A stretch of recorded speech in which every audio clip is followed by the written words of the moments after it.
मुख्यमंत्री फडणवीसांनी निशाणा साधला होता। आम्ही इंग्रजीसाठी पायघड्या घालणारे लोक नाहीत, बॉम्बे स्कॉटिशमध्ये शिकायचं आणि भारतीय भाषांना विरोध करायचा असं आम्ही करत नाही। यावरनं राज ठाकरेंनी सडेतोड उत्तर दिलं।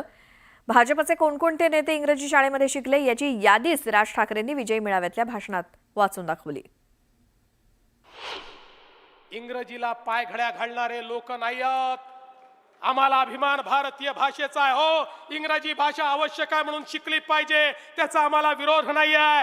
पण इंग्रजीला पायघड्या घालायच्या, बॉम्बे स्कॉटिश मध्ये शिकायचं, इंग्रजीला पायघड्या घालायच्या आणि या ठिकाणी खऱ्या अर्थानं भारतीय भाषांना विरोध करायचा, हा विरोध आम्ही सहन करणार नाही। काही अंगावरती लादायचा प्रयत्न करतात आणि मग आता माघार घेतली ना,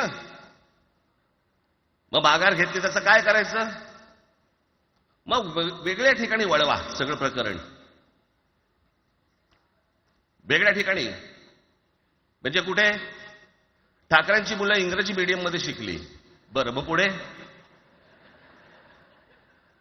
म्हणजे दादा भुसे मराठी मीडियम मध्ये शिकून शिक्षण मंत्री झाले, देवेंद्र फडणवीस इंग्रजी मीडियम मध्ये शिकून मुख्यमंत्री झाले। कुठे काय शिकले याचा काय संबंध?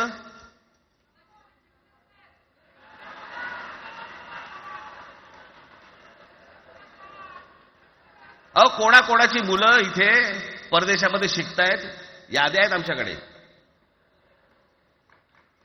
त्याचं काय करणार आहात तुम्ही? आणि त्याच्यात मंत्रिमंडळातल्या एक एक मंत्र्याचं हिंदी ऐका, फेफरं येईल फेफरं। माननीय बाळासाहेब ठाकरे आणि माझे वडील श्रीकांत ठाकरे हे इंग्रजी मीडियम मध्ये शिकलेले आहेत। या दोघांवरती तुम्ही मराठीबद्दल शंका घेऊ शकता का?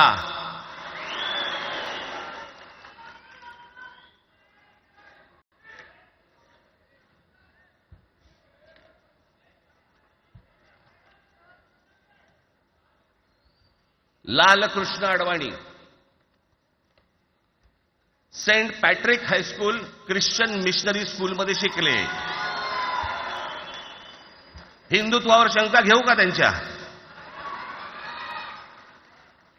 कॉन्व्हेंट स्कूलमध्ये शिकलेले आहेत अडवाणी।